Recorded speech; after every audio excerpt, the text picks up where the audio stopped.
जन्म देती है वो माँ है, जो सभी संकटों से, कष्टों से, दुखों से बचाते हुए, अपने शिशु की रक्षा करते हुए पालन पोषण करती है, वो माँ होती है। माँ का शिशु के प्रति अनन्य प्रेम होता है, वो प्रेम सर्वोपरि होता है। देखिए, दुर्भाग्यवश जब बच्चा छोटा होता है और अचानक उसकी माँ की मृत्यु हो जाती है, तब और उसी समय दुर्भाग्यवश कि पिता दूसरी शादी कर लेता है, तो सौतेली माँ का सुख दुख उस बच्चे को भोगना पड़ता है। ये जरूरी नहीं है कि सौतेली माँ से हमेशा दुख ही मिलेगा, ये भी जरूरी नहीं है कि सौतेली माँ से हमेशा सुख ही मिलेगा। परिस्थितिवश सुख और दुख मिलेगा, लेकिन दुख मिलने की संभावना ज्यादा होगी।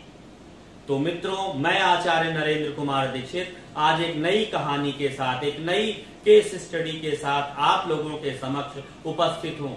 आज की जो कहानी है एक ऐसे जातक की है कि जिसकी माँ बचपन में जिसके माँ की मृत्यु बचपन में हो जाती है और जैसे तैसे पिता बच्चे का पालन पोषण करता है, पिता दूसरी शादी कर लेता है, अनेक प्रकार के कष्ट और दुखों को सहन करते हुए बालक बैंक की नौकरी करता है। वर्तमान समय में अपने पारिवारिक जीवन में अपने पिता के कारण काफी चिंतित और परेशान भी रहता है।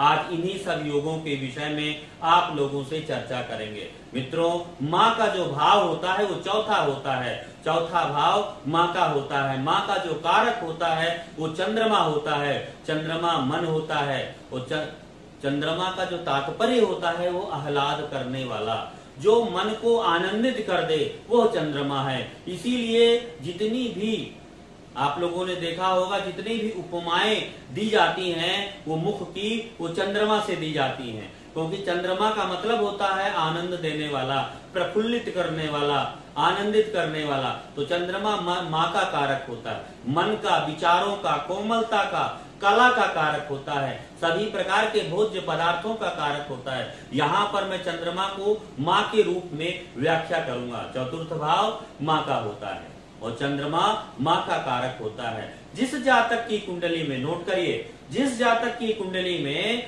चंद्रमा कमजोर होगा, जिस जातक की कुंडली में चतुर्थ भाव कमजोर होगा, जिस जातक की का चंद्रमा शुक्र राहु से, शुक्र केतु से पीड़ित होगा, ऐसे जातक को माँ का सुख अधिक नहीं मिलेगा। माँ के सुखों में परेशानी का सामना करना पड़ेगा। हो सकता है परिस्थितिवश कि जल्दी माँ का सुख चला जाए या कुछ बड़े होने पर चला जाए, लेकिन माँ के सुखों में कमी आएगी यदि कुंडली में चंद्रमा कमजोर हो, चतुर्थ भाव कमजोर हो। इस जातक की कुंडली देखिए, 7 जनवरी 1991 20:30 बांदा। अब इस जातक को देखते हैं, चंद्रमा का है, माँ का कारक है, कहाँ बैठा है? कन्या राशि में, काल पुरुष की रोग की राशि में बैठा हुआ है। अब यहाँ पर देखिए चंद्रमा के त्रिकोण में कौन बैठे हैं? शुक्र राहु बैठे हुए हैं। शुक्र राहु चंद्रमा के त्रिकोण में बैठे हुए हैं। तो शुक्र क्या है? तीसरे भाव का स्वामी है। अब यहाँ पर देखेंगे, शुक्र छठे भाव पर राहु के साथ बैठा है। शुक्र राहु ने सबसे ज्यादा नुकसान पहुंचाया चंद्रमा को। इसीलिए जब जातक थोड़ा सा बड़ा होता है तो माँ का सुख चला जाता है। चतुर्थ भाव के स्वामी को देखिए, चतुर्थ भाव का स्वामी मंगल 10वें भाव पर बैठा हुआ है। उसको कौन देख रहा है? शनि देख रहा है और राहु देख रहा है। और मंगल के देखिए, एक तरफ कोई ग्रह नहीं बैठा, दूसरी तरफ कोई ग्रह नहीं बैठा। मंगल के दोनों द्वादश पर कोई ग्रह नहीं बैठे हुए हैं। और बुध को देखिए, बुध 0 डिग्री का बैठा हुआ है और बुध कहीं न कहीं फल चतुर्थ भाव के दे रहा है, इसलिए यहाँ पर भी मंगल कमजोर हो रहा है। चतुर्थ भाव का स्वामी कमजोर हुआ, चंद्रमा कमजोर हुआ, माँ का सुख कम समय में चला गया। इसलिए पहला सिद्धांत बना, जिन जातकों की कुंडली में चंद्रमा 6, 8, 12 भाव में बैठा हो, चंद्रमा शत्रु राशि में बैठा हो और उस पर उसके शत्रुओं का प्रभाव हो, 6, 8, 12 भाव के स्वामियों का प्रभाव हो। यहाँ पर शुक्र राहु का प्रभाव चंद्रमा पर है, तो चंद्रमा को सबसे ज्यादा नुकसान शुक्र और राहु ने पहुंचाया और शुक्र ने पहुंचाया, और चतुर्थ भाव भी यहाँ पर कमजोर हो गया, इसलिए माँ का सुख चला गया। लड़का बैंकिंग में नौकरी करता है, देखिए व्यवसाय देखना है, कर्म को देखना है, तो आप किसको देखेंगे? दसम भाव को देखेंगे। दसम भाव कर्म का होता है, कर्म की विविध प्रवृत्तियों को बताता है, कर्म पथ को बताता है, जातक के व्यवसायिक कुशलता को बताता है, कितनी अच्छी उसमें कुशलता होगी। तो दसम भाव का स्वामी यहाँ पर शुक्र है, कहाँ बैठा है? छठे में। जब कभी भी 10वें भाव का स्वामी छठे में बैठा हो, छठे भाव का स्वामी दसम में बैठा हो, तो आप देखेंगे कि लोग सरकार से जुड़ जाते हैं, प्रत्यक्ष या अप्रत्यक्ष रूप से। दूसरी चीज क्या है? कर्म का कारक शनि होता है, शनि का संबंध यदि सूर्य चंद्रमा से होगा तो भी जातक सरकार से जुड़कर कार्य करता है। केतु यशकारी होता है, ध्वजा देने वाला होता है, पहचान चिन्ह होता है। यदि केतु का भी प्रभाव यहाँ पर आ जाता है तो जातक ऊंचाई पर जाता है और सरकार से जुड़कर काम करता है। बैंक में क्यों है? क्योंकि धन का कारक जो होता है वो शुक्र है, शनि क्या है? कर्म का कारक है। अगर किसी की कुंडली में दूसरे भाव के स्वामी के साथ, दूसरे भाव का स्वामी साथ में शुक्र का शनि के साथ संबंध हो, तो ऐसे लोग आर्थिक मामलों में, बैंक में, अकाउंट में, फाइनेंस के क्षेत्र में जुड़ करके काम करते हैं। इन्हीं क्षेत्रों से वो जीविकोपार्जन करते हैं। दूसरे भाव पर शुक्र और शनि का संबंध दूसरे भाव से भी बन रहा है। शुक्र धन है, शनि कर्म है, धर्म कर्म का शनि शुक्र धन है, शनि कर्म है। राहु यहाँ पर क्या किया? राहु विस्तार कर देता है, बढ़ा देता है। तो जातक का जो कर्म हुआ वो धन से जुड़ा हुआ। अब दशमेश भी है, अब दसम भाव पर मंगल बैठा है, मंगल का संबंध चंद्रमा और शुक्र से बन रहा है, तो भी योग बन गया। इसलिए जातक बैंकिंग क्षेत्र में काम करना। मैंने अपने निजी अनुभव में कई कुंडलियों में मैंने देखा है जिनकी कुंडली में शुक्र का संबंध, अक्सर बैंक वालों की कुंडली में शुक्र का संबंध शनि और बुध से देखा गया है अक्सर, और दूसरे भाव के स्वामी का संबंध भी कहीं ना कहीं दूसरे भाव से या इन्हीं ग्रहों से हो जाता है। तो जातक बैंकिंग सेक्टर में काम करने वाला होता। पिता को देखिए, पिता क्या है? पिता का कारक जो होता है वो सूर्य होता है, सूर्य ही पिता का कारक होता है। नाड़ी ज्योतिष में संतान का कारक भी सूर्य होता है। नवमेश को देखिए, नवम भाव का स्वामी दसम में बैठा हुआ है। नवम का स्वामी जब दसम में बैठता है तो भाव की दृष्टि से ये बहुत अच्छा योग बन जाता है और मंगल की ताकत यहाँ पर बढ़ जानी चाहिए। साथ में देखिए, लेकिन दुश्मन ग्रहों के कारण मंगल की ताकत यहाँ पर अधिक नहीं बढ़ी। लेकिन सूर्य पिता का कारक है, नवम में बैठा है और बुध उसके साथ बैठा है। और देखेंगे कि सूर्य बुध, सूर्य का संबंध गुरु से भी बनता है, क्योंकि गुरु का भी यहाँ पर प्रभाव है। सूर्य का संबंध मंगल से, षडाष्टक से भी बनता है। इसलिए पिता एक अच्छी स्थिति में था, क्योंकि सूर्य धनु राशि का है, अग्नि तत्व राशि में अच्छा फल देता है, बुध के साथ बैठे हुए हैं। लेकिन सूर्य को शारीरिक और मानसिक परेशानियों का सामना जीवन में काफी करना पड़ेगा, क्योंकि सूर्य के आगे शुक्र, राहु, शनि, उसके कई दुश्मन बैठे हैं। अब आपको सौतेली माँ का कंसेप्ट बताते हैं। चतुर्थ भाव जो होता है माँ का होता है, चतुर्थ से चतुर्थ जो होता है वो सौतेली माँ का होता है। चतुर्थ भाव माँ का और चतुर्थ से 1, 2, 3, 4 अर्थात सप्तम जो होता है सौतेली माँ का होता है। काल पुरुष की कुंडली में सौतेली माँ का जो कारक होता है वो शुक्र को माना गया है, पत्नी का कारक भी माना गया है और सौतेली माँ का कारक भी माना गया है। और सप्तमेश को भी सौतेली माँ के की दृष्टि से देखेंगे, क्योंकि हमें देश काल परिस्थिति के अनुसार ग्रहों के कारक तत्वों का उपयोग करना होता है। ऐसा नहीं कि 7वें भाव से केवल पत्नी पर देखेंगे, व्यापार भी देखेंगे, विदेश भी देखेंगे और परिस्थिति बस उसके अन्य फलों को, अन्य कारक तत्वों को देखेंगे। तो यहाँ पर देख रहे हैं चतुर्थ से चतुर्थ जो हुआ वो काल पुरुष की कुंडली के अनुसार सौतेली माँ का कारक शुक्र हुआ और सप्तमेश भी सौतेली माँ का स्वरूप बनता है। क्योंकि चतुर्थ से चतुर्थ है, इसलिए कहां बैठे हैं? ये दोनों जातक के छठे भाव पे बैठे हैं। अर्थात सौतेली माँ इसके जीवन में केवल झगड़ा करेगी, केवल इसको मानसिक संताप करेगी, हर संभव प्रयास करेगी ये अपने जीवन में पीड़ित रहे, कष्ट रहे, इसको कुछ न मिले।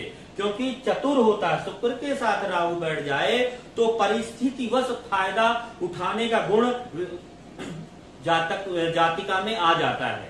क्योंकि सौतेली माँ का कॉन्सेप्ट देख रहे हैं तो शुक्र के साथ राहु है तो स्त्री जातिका में परिस्थिति के अनुसार लोभ आ जाता है। राहु क्या करता है? हर परिस्थिति में अपना लोभ देखता है, वो हमेशा चाहेगी इसको कुछ ना मिले, मेरे जो बच्चे हैं खुद के उनको मिले, लेकिन ये सौतेला इसको कुछ न मिले। और यही बार बार सूर्य क्या है? पिता का कारक है, सूर्य के आगे शुक्र राहु बैठे हैं तो पिता का दिमाग जो बार बार यही खराब करती रहेगी, जिससे जातक परेशान रहेगा। जीव का कारक गुरु होता है, गुरु को देखिए, गुरु कर्क राशि में केतु के साथ बैठा है, विदेश में बैठा हुआ है, अर्थात उसको यहाँ पर कोई लाभ नहीं मिला, कोई शांति नहीं मिली है, झगड़े से इतना परेशान हुआ है कि वो विदेश चला गया है। क्योंकि चतुर्थ भाव पर गुरु अगर कर्क राशि पर बैठ जाए, मतलब द्वादश भाव पर बैठ जाए, तो गुरु की ताकत बढ़ जाती है। यहाँ पर गुरु जो है कई गुना फल देने के लिए गुरु की स्थिति बढ़ती है।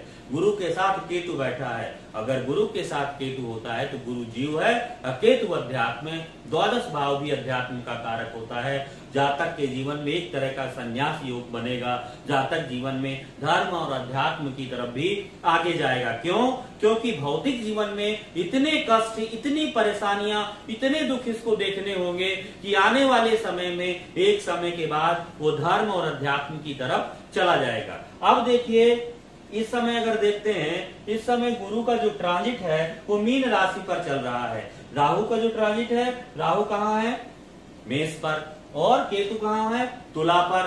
तो अब यहाँ पर देख रहे हैं कि राहु सूर्य से कनेक्ट हो रहा है।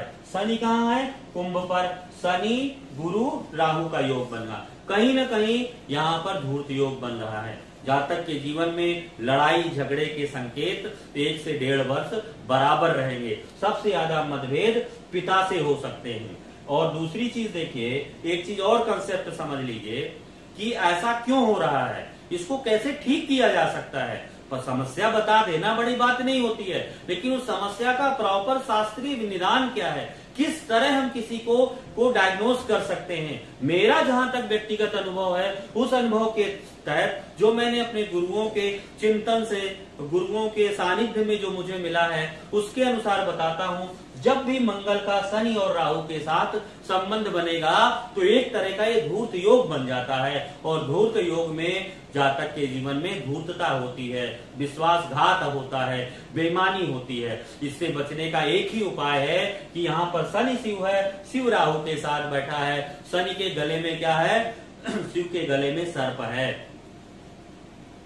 और मंगल क्या है? क्रोध है। शिव यहाँ पर कहीं न कहीं कुपित अवस्था में बैठे हुए हैं। भगवान शिव की आराधना करनी चाहिए। शिव का रुद्राभिषेक, दुग्धाभिषेक हमेशा करना चाहिए। और सूर्य पिता का कारक है, सूर्य के साथ राहु है। जितनी ज्यादा पिता से बहस होगी जीवन में उतनी ज्यादा परेशानी आएगी। कम बहस करनी चाहिए, थोड़ा सा गंभीर रहना चाहिए। और क्योंकि शनि के साथ, मंगल के साथ जब राहु आता है तो काली का स्वरूप बन जाता है। व्यक्ति के जीवन में क्रोध बहुत आता है। व्यक्ति बार बार इतना प्रताड़ित होता है अपने संबंधों में। मंगल राहु वालों के जीवन को मैंने देखा है अपने कई कुंडलियों में, लगभग कई अपने शोध पर, मैंने अपने नाड़ी चौपाल के भी शोध पर मैंने देखा है कि जिसकी कुंडली में मंगल के साथ राहु बैठता है, ऐसे लोगों को अपने संबंधों में धोखा मिलता है, अपने संबंधियों से धोखा मिलता है। लड़की होगी तो पति से धोखा मिलेगा, और जातक होगा तो कहीं ना कहीं अपने पार्टनर से हो सकता है, या अपने परिवार में हो सकता है, या भाइयों से हो सकता है, या रिश्तेदारी से, कहीं ना कहीं से उसको जीवन में बड़े परेशानियों का और धोखे का सामना करना पड़ता है, जिससे वो बार बार कुपित होता है, क्रोधित होता है, लज्जित होता है। और इस लज्जा के कारण बार बार वो अपने आप को ठगा महसूस करता है और कुछ बड़ा करने की कोशिश करता है। ऐसे लोगों को गुस्सा और धैर्य, गुस्सा छोड़ देनी चाहिए, क्रोध नहीं करना चाहिए। और क्या करना है, नारायण, सूर्य नारायण का प्रतीक होता है। अगर सूर्य को ठीक करना है तो नारायण की पूजा करो, विष्णु सहस्त्र नाम का पाठ सुनो, तो थोड़ा जीवन में स्थिरता आएगी, पिता के सुखों में वृद्धि होगी, पिता के जीवन में भी संतुलन आएगा।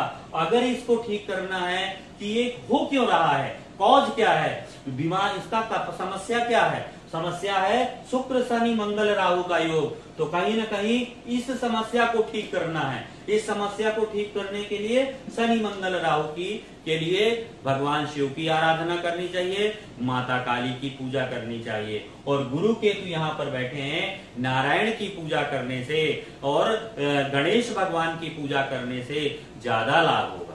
और आप देखेंगे आपके जीवन में धीरे धीरे शांति और स्थिरता आ जाएगी। इन्हीं शब्दों के साथ सभी को नमस्कार।